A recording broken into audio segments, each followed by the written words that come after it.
Bonjour à tous. L'objectif de cette vidéo n'est bien évidemment pas de vous montrer comment résoudre une équation du second degré. Ça, je suis totalement sûr que vous savez comment le faire. Il s'agit en fait de vous montrer une méthode qui peut vous permettre de pouvoir gagner des minutes précieuses. Moi, je sais que vous pouvez utiliser la méthode du discriminant afin de pouvoir trouver les solutions. Vous allez calculer que delta est égal à 2 au carré moins 4 fois moins 3, ce qui fait 4 plus 12, qui est en fait 16, donc 4 au carré. Et cela va vous permettre donc de trouver les racines qui sont moins 2, moins 4 sur 2, qui est égal à moins 3, et moins 2 plus 4 divisé par 2, qui est égal à 1. Ou encore que vous pouvez utiliser la méthode de la complétion de carré.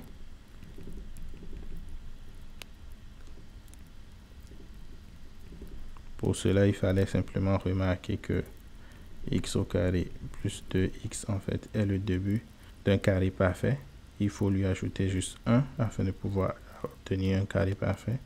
Mais puisque nous avons augmenté 1, nous allons donc retrancher le 1. Et ce qui nous permet de dire que ceci c'est x plus 1 au carré. Et ceci c'est moins 4. Et en fait, j'utilise la propriété a au carré moins b au carré afin de pouvoir factoriser que cela est égal à x plus 1 moins 2, parce que 4 est égal à 2 au carré, facteur de x plus 1 plus 2.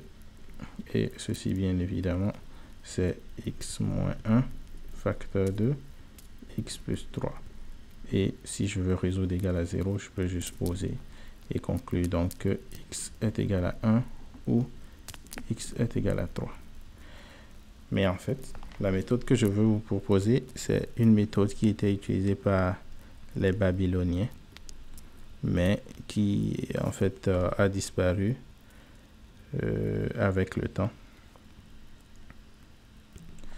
Donc cette méthode se base en fait sur le fait que si jamais je devrais développer x moins x1 facteur de x moins x2, cela me permettrait d'obtenir en fait x plus x moins x1 plus x2 fois x plus x1 x2.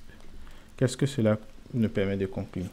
Cela me permet de conclure que le coefficient qui est à côté de x dans les polynômes de degré 2 est en fait la somme des racines, et le polynôme qui est ici est le produit des racines. Mais comment est-ce que j'utilise ça alors pour aller plus vite?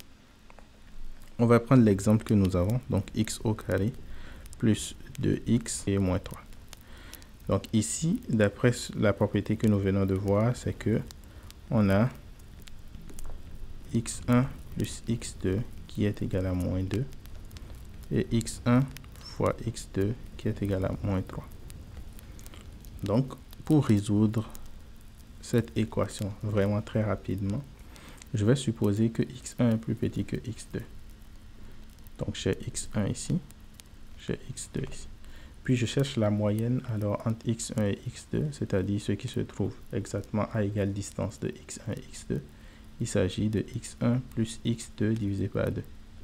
Donc, ici, vous allez voir qu'on a une distance d qui est exactement la même ici. Ce qu'il faut savoir, c'est que rapidement, on pourrait calculer cette moyenne, x1 plus x2 divisé par 2, en fait, est égal à simplement le moins 2 qui est ici, divisé par 2, qui fait moins 1. Mais également, je peux constater que x1, en fait, c'est égal à la moyenne moins d, donc x1 plus x2 divisé par 2 moins d. Et x2, c'est la moyenne x1 plus x2 divisé par 2 plus d. Donc, dans notre cas en particulier, c'est comme si j'ai x1 ici, x2 ici, et la moyenne ici, c'est moins 1. Donc, j'ai moins 1 moins d ici, si c'est ceci, c'est la distance. Et j'ai 1 plus d ici. Mais puisque je sais que x1 fois x2 est égal à moins 3, alors je peux dire que moins 1 moins d, facteur de moins 1 plus d, est égal à moins 3. Et ceci, c'est encore a moins b facteur de a plus b. Donc, je peux le résoudre simplement en me disant que ça fait moins 1 au carré moins d au carré est égal à moins 3. Ce qui me permet donc d'avoir que d au carré est égal à 1 plus 3 qui est égal à 4. Donc, 2 au carré. Et comme d est une distance, je peux conclure que d est égal à 2. Mais si d est égal à 2, cela veut dire quoi? Cela veut dire que x1 qui était égal à moins 1 moins d est en fait égal à moins 1 moins 2 qui fait moins 3. Et x2 est égal à moins 1 plus d qui est donc moins 1 plus 2 qui est égal à 1. J'ai trouvé les solutions, mais vous allez me dire, mais la solution que tu nous proposes en fait est beaucoup plus longue que la méthode du discriminant, par exemple. Mais en fait, non, c'est simplement parce que je suis en train de vous l'expliquer. Maintenant, comment est-ce que je l'applique? Pour l'appliquer, je vais prendre un autre cas. Supposons par exemple que j'ai x au carré moins plus x moins 30 que je cherche à factoriser. Donc la méthode est très simple. Je fais encore mon petit graphique comme ça. x1, d, d, x2. Ici, je veux la moyenne. Donc je prends ce qui est ici. Et je divise par 2. Donc j'ai moins 1 divisé par 2. Ensuite, ici c'est moins 1 divisé par 2 moins d. Moins 1 divisé par 2 plus d. Et donc, ce dont j'ai besoin, c'est juste moins 1 au carré moins d au carré qui est égal à quoi? Qui est égal à moins 30. Cela me donne que d au carré est égal à 30 plus 1 quart qui fait donc 121 divisé par 4 qui fait 11 demi. Et par la suite,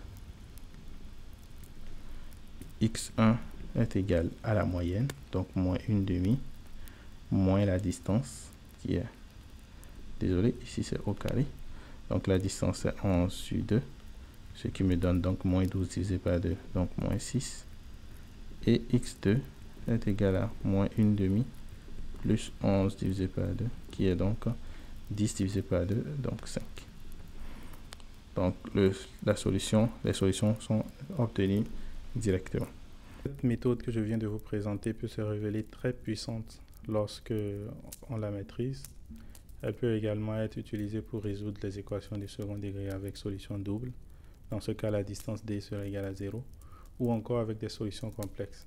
Mais dans ce dernier cas, il faut faire un peu attention parce que la distance, en fait, n'est plus réellement une distance. Ça serait juste un nombre complexe sous la forme de i multiplié par un nombre réel. Mais quand même, la méthode continue toujours de marcher.